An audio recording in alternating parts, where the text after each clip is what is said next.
Halo teman-teman pembelajar, apa kabar? Semoga semuanya selalu dalam keadaan sehat ya. Fauzia Larasati hadir di sini untuk menemani kalian para pembelajar. Belajar apa ya kita hari ini? Exactly. Quantitative research, path analysis atau analisis jalur pada riset kuantitatif. Harapannya, kita semua bisa lebih mengerti konsep dari analisis jalur pada riset kuantitatif, mengetahui berbagai macam asumsi-asumsi, serta memahami bagaimana penggunaan analisis jalur dalam penyusunan riset kuantitatif. Apakah teman-teman pembelajar tahu bahwa ternyata perkembangan analisis jalur atau path analysis dan model persamaan struktural berakar dari kontribusi para ilmuwan di bidang yang berbeda loh. Pada tahun 1920, Sewell Wright, seorang genetisis, memperkenalkan konsep path analysis sebagai metode untuk memahami hubungan kausal dalam genetika populasi. Kemudian, pada tahun 1966, Otis D. Duncan, seorang sosiologis, mengadaptasi dan mengembangkan metode ini untuk penelitian sosial, sehingga analisis jalur menjadi lebih luas digunakan dalam ilmu sosial.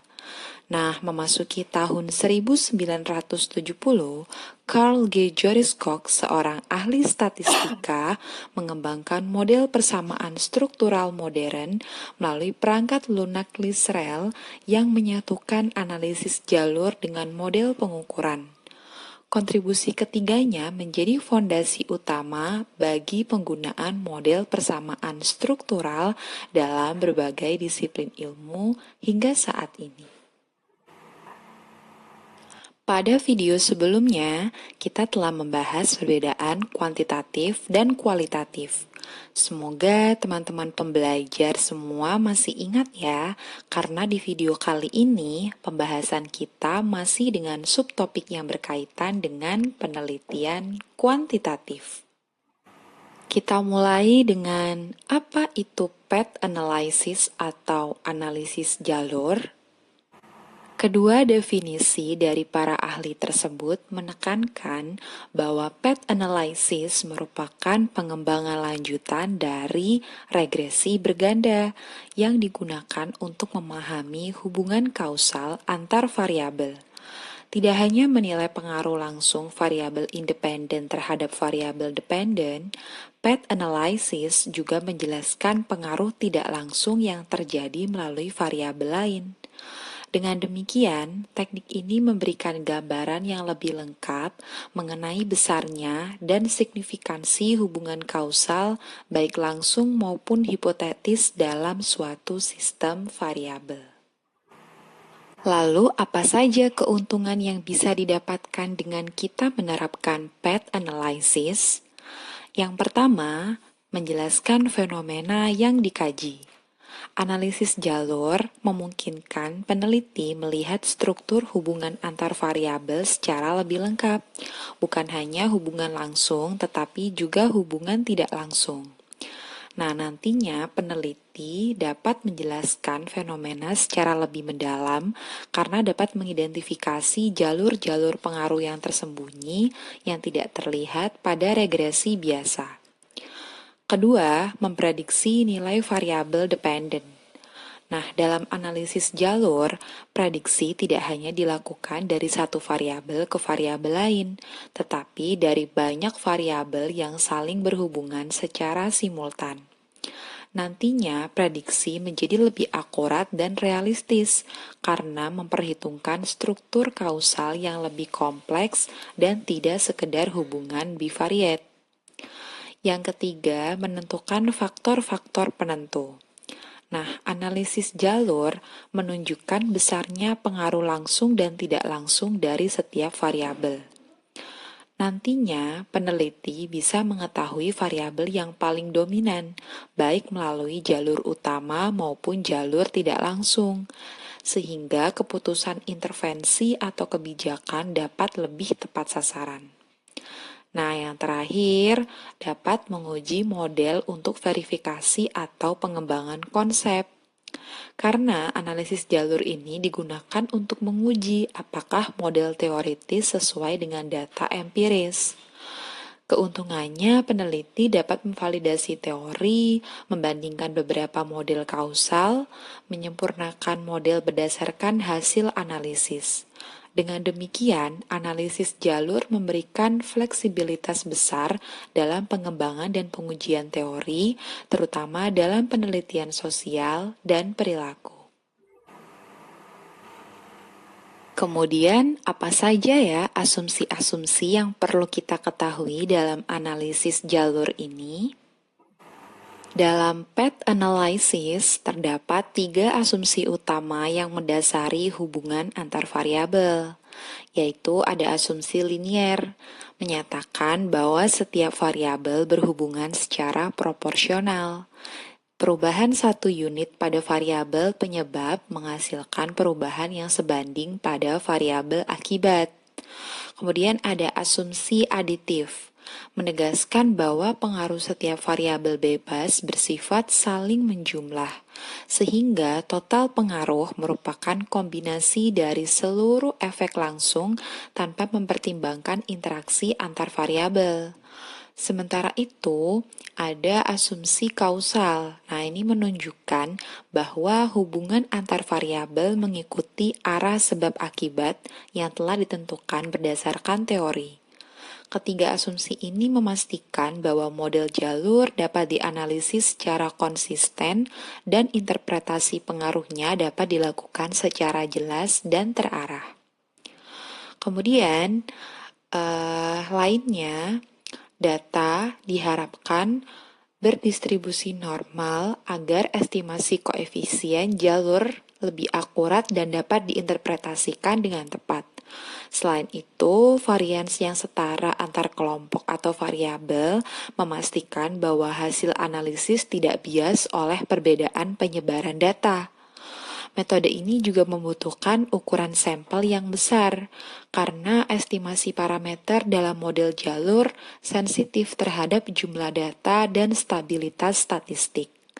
Terakhir, path analysis mengasumsikan adanya aliran kausal satu arah, yaitu pengaruh bergerak dari variabel independen menuju variabel dependen, sehingga hubungan sebab akibat dapat digambarkan secara jelas sesuai teori yang mendasarinya. Nah, ini merupakan model basic dari path analysis. Gambar ini menunjukkan 3 tipe hubungan antar variabel dalam bentuk diagram alir, yaitu correlated atau berkorelasi, mediated atau dimediasi, dan independent.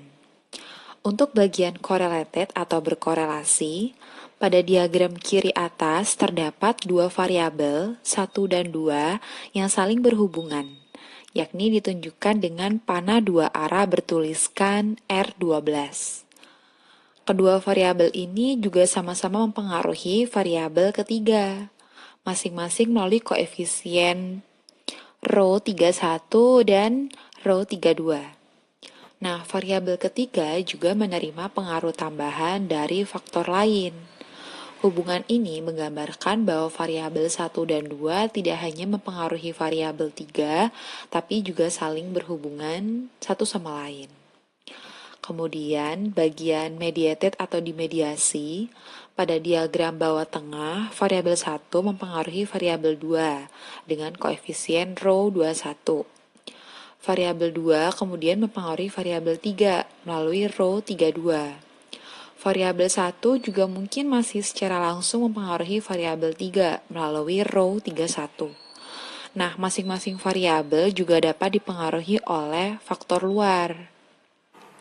Misalkan E1 untuk variabel 2, E2 untuk variabel 3. Nah, hubungan ini menggambarkan adanya efek mediasi, di mana pengaruh variabel 1 terhadap variabel 3 itu sebagian atau seluruhnya melalui variabel 2. Kemudian yang terakhir ada independen. Nah, pada diagram kanan atas, Variabel 1 dan 2 masing-masing secara independen mempengaruhi variabel 3 melalui row 31 dan row 32 tanpa adanya hubungan di antara variabel 1 dan 2. Nah, variabel 3 ini juga menerima pengaruh dari faktor lain. Nah, hubungan ini menggambarkan bahwa variabel 1 dan 2 adalah independen satu sama lain, tetapi keduanya mempengaruhi variabel 3. Jadi secara keseluruhan, gambar ini tuh menjelaskan bagaimana pola hubungan antar variabel dapat berbeda, bisa saling berkorelasi, dimediasi oleh variabel lain, atau berdiri sendiri secara independen dalam mempengaruhi suatu variabel hasil. Coba kita pahami bersama model path analysis dalam contoh berikut ya. Nah, contoh tersebut merupakan model hubungan antar variabel yang digunakan untuk menganalisis faktor-faktor yang mempengaruhi produktivitas kerja atau variabel Y. Nah, model ini merupakan contoh model regresi berganda dengan dua variabel independen, yaitu koordinasi sebagai variabel X1, motivasi kerja sebagai variabel X2. Kemudian, untuk modelnya itu terdapat hubungan langsung. Terdapat dua panah dari variabel koordinasi X1 dan motivasi kerja X2 menuju produktivitas kerja, yaitu variabel Y. Masing-masing dengan koefisien rho YX1 dan rho YX2. Ini menunjukkan bahwa baik koordinasi maupun motivasi kerja secara langsung mempengaruhi produktivitas kerja. Kemudian bagaimana korelasi antar variabel independen? Nah, ini terdapat panah dua arah antara koordinasi X1 dan motivasi kerja X2 dengan simbol R12 yang menandakan bahwa kedua variabel tersebut saling berkorelasi. Artinya, perubahan pada salah satu variabel bisa saja berhubungan dengan perubahan pada variabel lainnya. Terdapat pula pengaruh faktor lain, error atau eksogen. Nah, pada produktivitas kerja atau variabel Y terdapat panah dari E1 yang melambangkan faktor lain di luar model atau error residual biasanya yang juga mempengaruhi produktivitas kerja dengan koefisien rho Y. Maka kesimpulan yang bisa kita ambil yaitu model ini menggambarkan bahwa produktivitas kerja dipengaruhi oleh koordinasi dan motivasi kerja, baik secara langsung maupun melalui hubungan di antara keduanya. Namun, masih ada faktor lain di luar kedua variabel tersebut yang juga dapat mempengaruhi produktivitas kerja. Model ini sering digunakan dalam penelitian manajemen atau sumber daya manusia untuk menganalisis faktor-faktor yang mempengaruhi kinerja karyawan. Seperti biasa, quotes apa ya hari ini yang bisa kita petik dari materi ini? Ungkapan "there is no path to happiness", happiness is the path, menekankan bahwa kebahagiaan, cinta, dan kedamaian bukanlah tujuan akhir, melainkan proses yang dijalani. Dalam konteks path analysis, pesan ini mengingatkan bahwa setiap hasil atau outcome tidak berdiri sendiri, tetapi merupakan rangkaian hubungan sebab akibat yang saling terhubung.